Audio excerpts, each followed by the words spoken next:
Greetings, my name's Guy Dauncey. As you probably know if you watch this show regularly, same person, same enthusiasm, same belief in big, bold solutions, which is why we call this show Change the World. We're not looking to pitter and pit around the edges, we're looking for ways to really make a big difference, because there's a lot that needs to happen.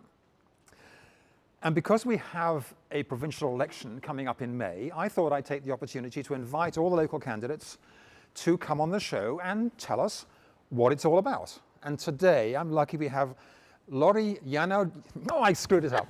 Lori Iannidinardo. Very good. Or if I was real, it's Lori Iannidinardo. Yes, thank you. That's much better. Who has been living on the island for almost coming up 50 years. Yes, it is. Raising 4 children, all attending public school on the island. A regional director with the Cowichan Valley Regional District for 3 terms. That's correct. And then I got a whole list, member of the Water Board, looking after our rivers locally, champion for students, families, teachers, helping protect parks and trails, fighting for affordable housing, a big issue we need, volunteering with Cowichan Community Kitchens, fighting to stop the dumping of soil in Cowichan Lake watershed, Shawnigan Lake watershed, and other stuff. So look, welcome to the show. Thank you very much. Why do you Guy. want to now do the jump to being MLA for the Cowichan Valley? I have been very blessed to be, as you have said, 50 years. Very involved. 50 years of being in the Cowichan Valley, and never once did I take it for granted that what a fabulous place we have, and always wanted to give back. My father brought us here in 1969, like we had talked about, as small children, and it is very important for me to preserve and keep the Cowichan Valley for as much as for my children and our grandchildren, and that is one reason why I became involved. Yes, and I also I really wanted to be involved for jobs, making sure there's jobs. I work with people that are on low income. I've done that for 20 years. That empowers them to do it themselves. So I teach them shopping, budgeting, and cooking skills for people. And I really feel that this needs to happen more. I think that it's a skill that is lacking, and we really need to have more nutrition in our... So let me ask you a straight question. Sure. After being so involved, Yes. you could have run for the Liberals, or the NDP, or the Greens. Yes. And you chose the New Democrats. I chose the New Democrats because I really feel that with John Horgan as leader and as a social democrat myself in the social world that I worked in, and I am actually very environmentally conscious as well. In Cowichan Bay, I've done a lot of work that way, and with our OCP, I've done a lot of work. So it really, for myself, the NDP and John Horgan is the place that fit for me. So it resonates, right? It absolutely resonated with me. And if the NDP were to get elected, either as on their own or in coalition with the Green Party, and you are now MLA, have you got particular causes you're championing that you're saying, this is what I want to work on? Yes, I do. And one of them, again, is jobs. We want carbon-friendly and renewable forestry. We would like to see that there is secondary industry.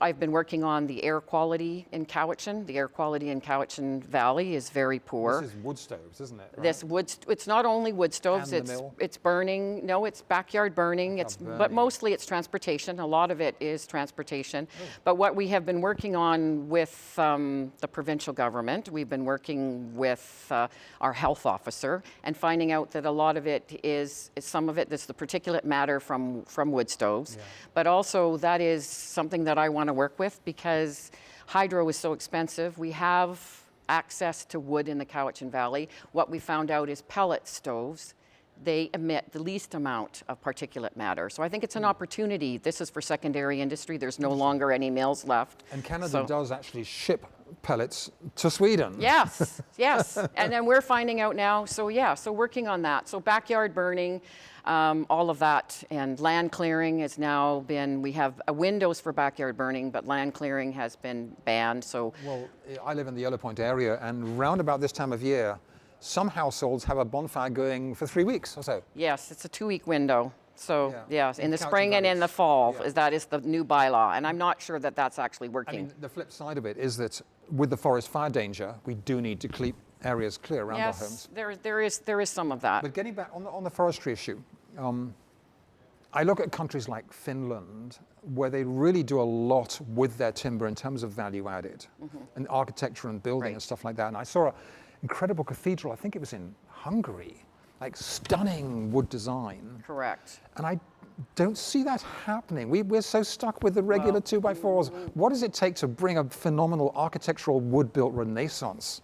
Well, the Renaissance could be at the UBC. I believe there's a 7-story wood structure that they're now built, that has been built. So this is all new. Prince George even taller, yes, and our NDP government would like to see wood first. We want to be able to have buildings that are wood first because it's much better for the carbon release. It's a much better product to have that, and even for earthquake and that as well. So I think we are moving towards that. We're not moving fast enough. I mean, we'll still be exporting logs, but we need to actually be exporting the lumber. And we have in the last 16 years, more mills have been closed. And those are, in particular, in my family, my husband was one income family, and he worked in the forest industry. And with that, I was able to volunteer in my community. I volunteered, worked in my community. We're able to raise our 4 children and also put them through university. And we don't see that anymore. So the jobs is a real critical. The economic side of it. But then we've got a little thing happening in Yellow Point where I live, where there's a 60-acre parcel that's been in a family for years and years. Family dies, the children sell. It's been bought by the log buyer for Coastlands, who make veneer. And the story is that that 60 acres is 2 days' work in the mill. So I'm looking at this from an environmental perspective and thinking there's something wrong that 60 acres of habitat, of trees approaching back to old growth is 2 days and then it's just gone. Yes. Something wrong with this picture. But I think we need to look at all of that again. We need to readjust and look at it. And I think when we know better, we will do better. And I see that with John Horgan and the NDP government, they are looking at that. And that I was really happy to see as well. Even the quality of because you can right now on private land go in and take every single tree as long as it's not on a creek. There could be far tighter standards. Yeah, and the riparian areas now are protected. And what I've noticed in local government, and it was very frustrating for me, is at the provincial government level that a lot of the ministries did not have the resources to come and do the enforcement or to come. Well, it was really a struggle. That the map for this particular forest is 20 years old, and there's a great lake and pond in there that's not on the map, so therefore it doesn't matter. Yes. But what about the remaining old growth on the island? Because the Ancient Forest Alliance and the Western Canada Wilds Committee are really saying, please hang on to the old growth because of its habitat and its value. They are. I believe there is a huge amount of old growth that is being protected and has been protected. And what about protecting all of it? Where would the NDP stand on what's left of the old growth? Actually, the NDP with the rest of the old growth, I have not had that discussion. I've not had that discussion on old growth, but myself and checking into it with forestry, and my son's a forester as well, that there is a lot of protected old growth as it stands now, and there still has to be a balance, and that's another thing that we are about as a party,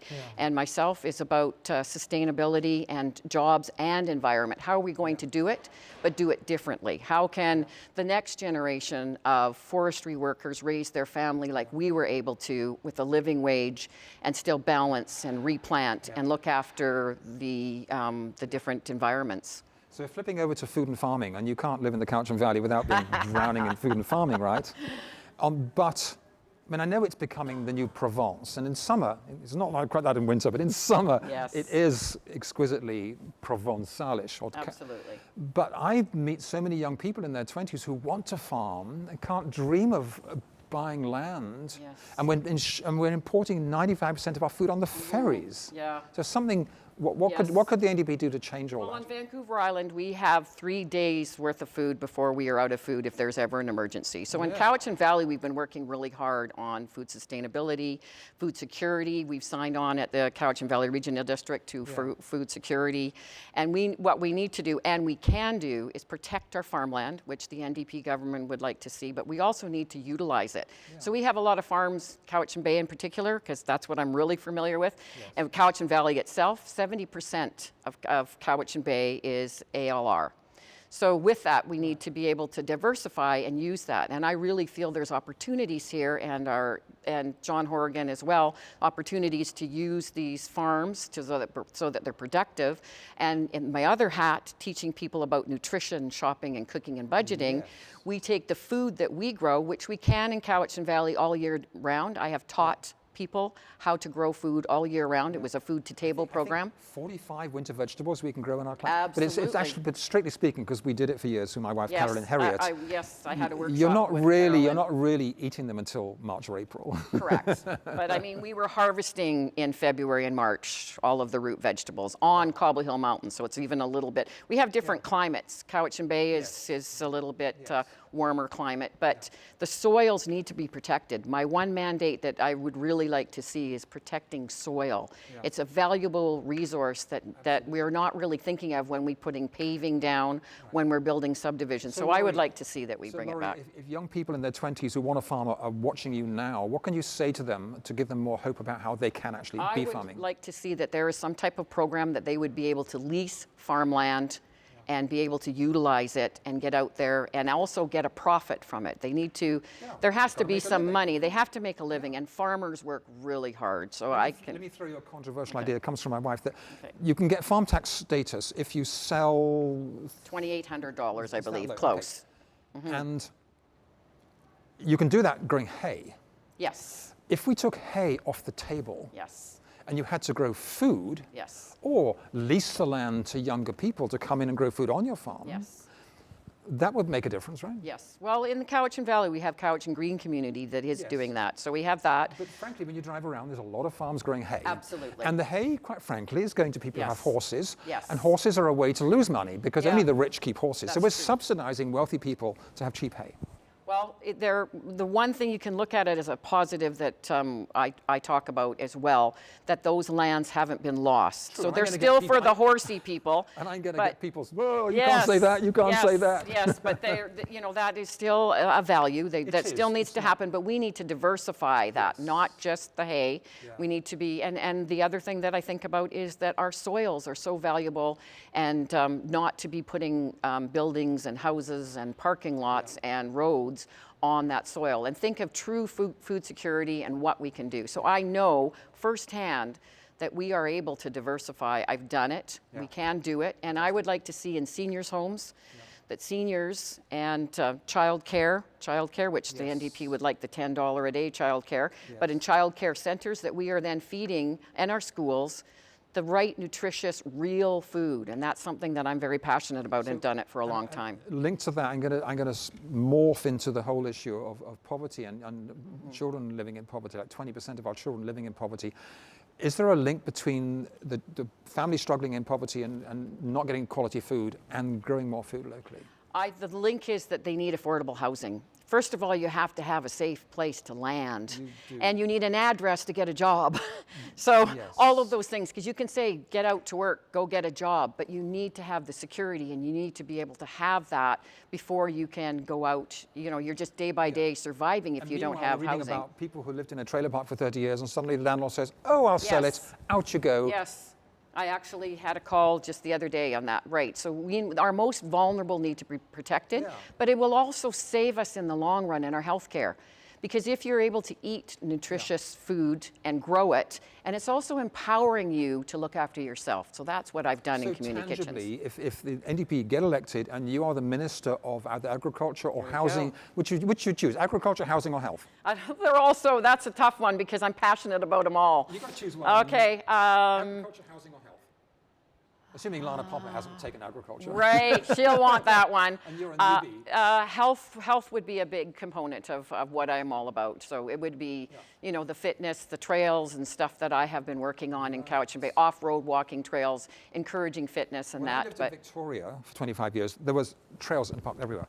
When you move up to the Cowichan Valley, there's a real shortage. Correct. Of decent trails, and you're on the road all the time. We've been working, I have quite a few in Cowichan Bay. I've been working on that since 1996. So I volunteered in Parks and Trails before I moved to... That's 20 years. Yes. So I was doing that, and I was really passionate about that, but we do not need to make our roads wider and the cars go faster.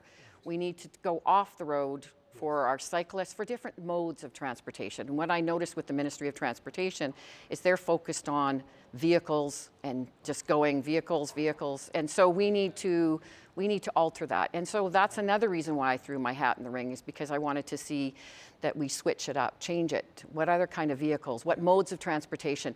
We have country cottage roads in the Cowichan Valley where we're putting great big subdivisions in the middle of no man's land. We need to design our communities better. There is a Gulf Road standard, which is narrower.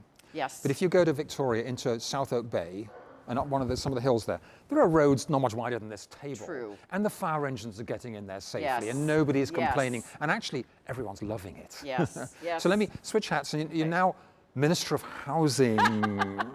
Housing. What would you do for the NDP elected with power to tackle this housing I crisis? think we should have the policy of housing first.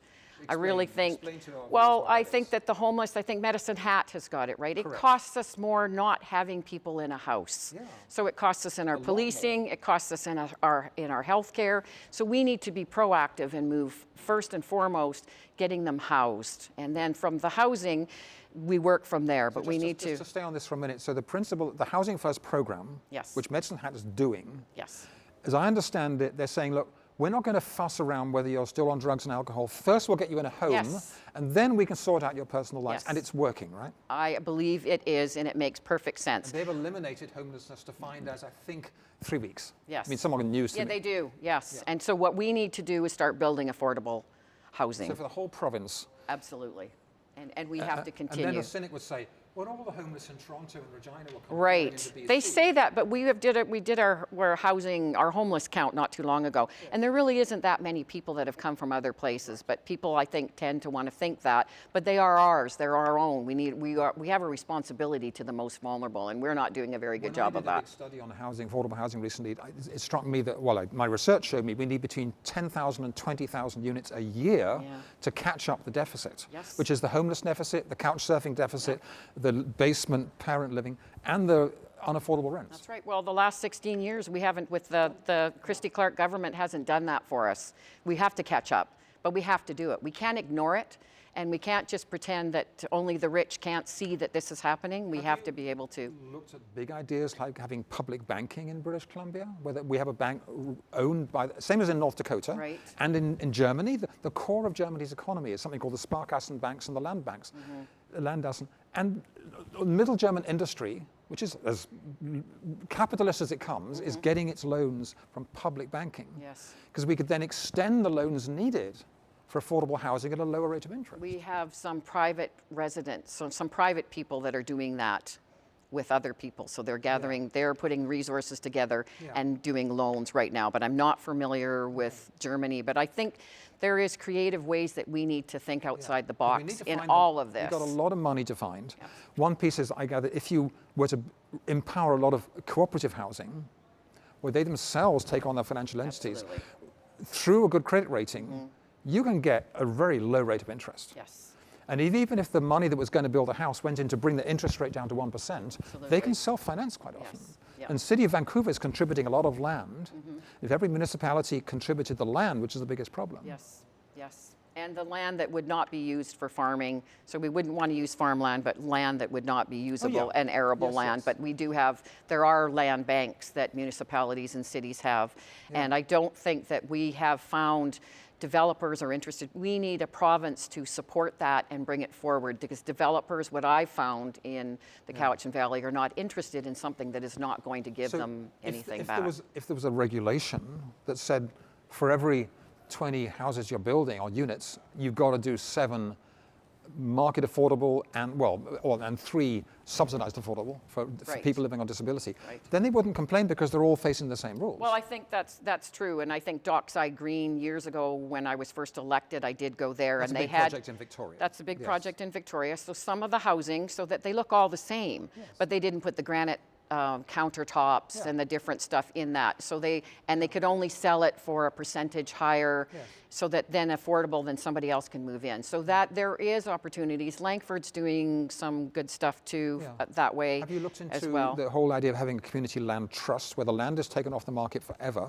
but you can own the house and your children can inherit the house? Oh. So you've got the stability of 100% stability of tenure. And if you improve the house, you get added value, but the land is off the market forever. Right. In America, there's quite a lot of that going on, starting off with the trailer parks. Oh, mobile home parks. So the mobile home people, and they would they'd all be about to be thrown out, but then you have a local community development finance organization that comes in and helps them arrange the mortgage. So they pay their pad fees into a collective mortgage to buy the land and put it in a community land trust off the market forever. They're now secure to live there for life. Yes. Well, with our official community plan in Cowichan Bay, really our mobile home parks are affordable housing. So we've made sure that in our zoning that we have left them. Often owned by someone else who can choose to sell. That they can choose to sell, but it will always have to remain a mobile home park. Okay. And there are mobile home parks that own their pad. So my Okay, that parents would gives live you- in a modular home park that actually has that. And frankly, Yes. and some mobile homes can have a much stronger sense of community Right. than a regular suburb. Right, and then you could also, that's where you could do district energy. That's where you could have solar in the field in one spot and then all share that. So doing, district energy loops and all of that we really need to think where at one time we thought it was like really hairy-fairy and scary stuff. We're there. It would be cheaper to have one large solar farm on the edge than everyone Yes. have to fit Yes. a mobile home up with Correct. a separate little thing with That's racking. right. And then you have to have we are sort of in a rainforest, so there's not a lot of sun certain times, which this winter is a perfect example. But we have the ability to do that and put it in the open field and then loop it to other Once you're people. in the open field, we get perfectly good sun Because exposure. we actually, in the Cowichan Valley, speaking of poverty, we have had, and the price of hydro has gone up so much that we have had children taken away from their families because they couldn't pay their hydro bill. That is, what kind of... I got shocked when I got my first $700 hydro bill. I Yes. thought, whoa, and I'm thinking, if I was on a fixed income, but to have a family broken up because you can't pay, that Yes, is, if you can't pay that your- is evil. Absolutely. That is so wrong. Yes, it's all the reasons what has pushed me to move to the legislature in Victoria to see if I can make a difference. At every level that I have moved forward in government, I have really wanted and passionately wanted to make a difference, and that would be one of them So too. it's different in the ledge because it's us, them. Yes. And in the regional district, you've got a much more consensual, negotiate thing together. But what have you learnt in your 12 years in the regional district about governance that you'd like to apply provincially? I had held a lot of community conversations. Doing an official community plan itself, which hadn't been done in 27 years, was really valuable for me. The community does it. You do it and you facilitate and make sure. So I heard a lot. I learnt a lot. And I understand that you actually need to be with the people and listening to them and bring the conversations back to our table, not just making up your rules around a board table. You need to bring you are elected to represent your residents. You need to bring their voices to the table. But as soon as you take on any province-wide issue like poverty, affordable housing, you've now got to bring people around Prince George and Prince Rupert and Kelowna into the table as well. I would use that same philosophy that I've used. I collaboratively work with all different levels of government in Cowichan Bay to do many different things. Eelgrass protection, for instance, was Transport Canada. So we worked we had 10 agencies. We worked for 4 years all together to make the eelgrass protection area a mandate. So what's your biggest frustration with the current government in British Columbia? The biggest frustration is there are regulation and legislation in place and there is no funding and nobody is doing it in the provincial government. I struggle with, for instance, Ministry of Environment. The Watershed Board pays the Ministry of Environment to come and do water quality testing in Cowichan Bay. That is very frustrating. And what's your frustration with the political party that's running the government? I think they need to do better. I'm always fighting against them. I want a government that's working with us, not against us. In what way do you think they're working against us? Well, for instance, the soil in Shawnigan Lake, that's on a watershed. It's our water. It's very important. It's the number one. With my community conversations, the estuary and the water is number one. And our water, after 3 years of drought, has really heightened the interest for people in water since we've always had plenty. Now when we've had 3 years of that. So it's the frustration of always having to why would we be going to court for education for our teachers for smaller classes against our own government? We need to work with the people. You and some of your first now are working together in the CVRD. Absolutely. And now you're running against each other. Well, this is, I have actually, there's a lot of green policies and stuff that I've already, that they would be learning from our official community plan, our award-winning community plan. So they have been learning a lot as well. And this is my third term. So it's my third term. Quick change of topic before we run out of time. The climate crisis, how serious do you think it is? I think it's very serious. I think we don't have time. Okay.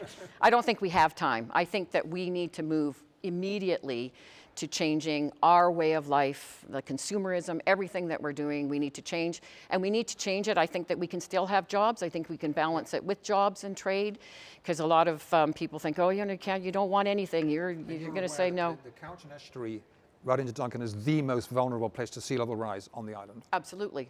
We have built a city on a floodplain.